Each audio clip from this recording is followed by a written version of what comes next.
ప్రపంచంలో ఎక్కడ ఏ మూల ఘర్షణపూరిత వాతావరణం జరిగినా అంటే తమకు అనుకూలమైనటువంటి ఘర్షణల పట్ల సైలెంట్గా ఉంటుంది, తమకి వ్యతిరేకం అనిపించే ఘర్షణల పట్ల వైలెంట్గా రియాక్ట్ అవుతుంది. నేను మాట్లాడుతుంది ఐక్యరాజ్య సమితి గురించి. ఇప్పటిదాకా బంగ్లాదేశ్లో జరుగుతున్నటువంటి అల్లర్ల మీద ఎలాంటి రెస్పాన్స్ ఇచ్చింది, ఎలాంటి రెస్పాన్సిబిలిటీ చూపించింది చెప్పండి. అక్కడ హిందువులపై నిరంతర మతోన్మాద మారణహోమాన్ని ఆపడానికి ఐక్యరాజ్య సమితి శాంతి పరిరక్షణ దళాలు ఉంటాయి కదా, వాటిని పంపించాలి కదా. ఈ మేరకు విశ్వ హిందూ పరిషత్ ఒక డిమాండ్ చేసింది.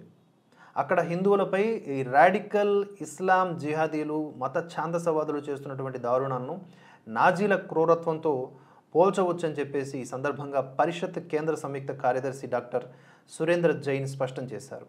బంగ్లాదేశ్ పరిణామాల పట్ల ఐక్యరాజ్య సమితి, అంతర్జాతీయ మానవ హక్కుల సంస్థలు వైకల్యం ప్రదర్శిస్తున్నాయని ఎండగట్టారు. బంగ్లాదేశ్ను పూర్తిగా హిందువులు లేని దేశంగా మార్చడానికి అక్కడ ఉన్నటువంటి ఇస్లామిక్ ఫండమెంటలిస్టులు మొగ్గు చూపుతున్నారని ఆందోళన వ్యక్తం చేస్తూ బంగ్లాదేశ్ ప్రభుత్వం మూగ ప్రేక్షకుడిగా మారిందని జైన్ ధ్వజమెత్తారు. ఈ రాడికల్ జిహాదీలను నియంత్రించే బదులు భారత్లో అటువంటి మత ఘర్షణలు తలెత్తకుండా చూడాలి అంటూ బంగ్లాదేశ్ ప్రధానమంత్రి భారత ప్రభుత్వానికి సలహా ఇస్తున్నారని ఆయన ఎద్దేవా చేశారు. అఫ్కోర్స్ మాజీ ప్రధాని షేక్ హసీనా గారి గురించి ఆయన మాట్లాడారు.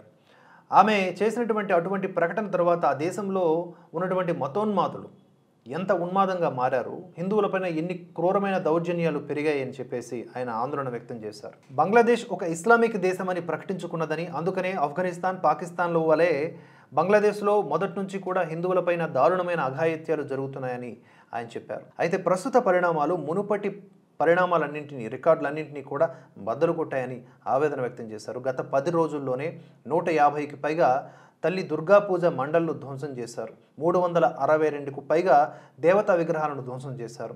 హిందువుల వేలాది ఇళ్లు, దుకాణాలు దాడికి, దోపిడీకి గురయ్యాయి. 1000 మందికి పైగా హిందువులు గాయపడ్డారు. ఇప్పటి వరకు వందలాది మంది హిందువులు మరణించారు. చాలామంది హిందూ మహిళలు దారుణంగా సామూహిక అత్యాచారానికి గురవుతూ ఉన్నారు. చంద్పూర్లోని హాజీగంజ్లో ఒక మహిళ, ఆమె కుమార్తె, ఆమె మేనకోడలు, అలాగే సోదరి కుమార్తె పైన దారుణముగా సామూహిక అత్యాచారం జరిగింది. ఒక అమాయక 10 ఏళ్ల బాలిక అక్కడ మరణించి ఉంది. ఇవన్నీ కూడా మనకు కనిపిస్తున్నటువంటి కొన్ని దృశ్యాలు మాత్రమే. 3 ఇస్కాన్ దేవాలయాలు, రామకృష్ణ మిషన్ ఆశ్రమాలు, రామ్ ఠాకూర్ ఆశ్రమాలు, వీటితో సహా ఒక 50కి పైగా దేవాలయాలు ఇప్పటిదాకా ధ్వంసమయ్యాయి. వీళ్ళు ధ్వంసం చేసే ముందర ఫోటో దిగుతూ ఉన్నారనమాట. ఈ మతోన్మాదులు ఫోటో దిగి ఈ ఆలయానికి మేము రక్షకులము, ఇక్కడ ఎవరు కూడా ఈ ఆలయాన్ని ఏమీ చేయలేరు అనేలాగా మెసేజ్ పంపిస్తూ ఉన్నారు. తరువాత కట్ చేస్తే అన్నట్లుగా వాళ్లే ఆ ఆలయాల మీద, ఆ హిందూ ఇళ్ల మీద దాడులు చేసి తగలబెట్టేస్తూ ఉన్నారు. ఇది హిపోక్రసీకి ఉపయోగపడుతున్నటువంటి ఫొటోస్ అన్నమాట. ఇస్కాన్కు చెందినటువంటి 2 సాధువులు, చౌమోహిని ఆలయానికి చెందిన 3 పూజారులు కూడా దారుణ హత్యకు గురయ్యారు. ఇస్కాన్ ఆలయం చెరువులో మరో పూజారి మృతదేహం లభ్యమైంది. ఇంటర్నెట్ ఆంక్షల కారణంగా అనేక జిల్లాల నుంచి పాక్షిక వార్తలు మాత్రమే అందుతూ ఉన్నాయి. హిందువులపై ఇటువంటి అఘాయిత్యాలు అక్కడ ఉన్నటువంటి రాడికల్ ఇస్లామిక్ పాత్రలో భాగమైపోయాయి.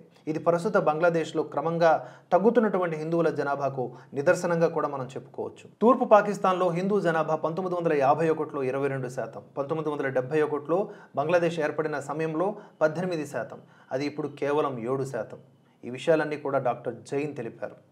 తూర్పు పాకిస్తాన్ జమాతీ ఇస్లామీ 30 లక్షల బెంగాలీలను చంపింది అని, 4 లక్షల బెంగాలీ మహిళలపై అత్యాచారం చేసింది అని పేర్కొన్నారు.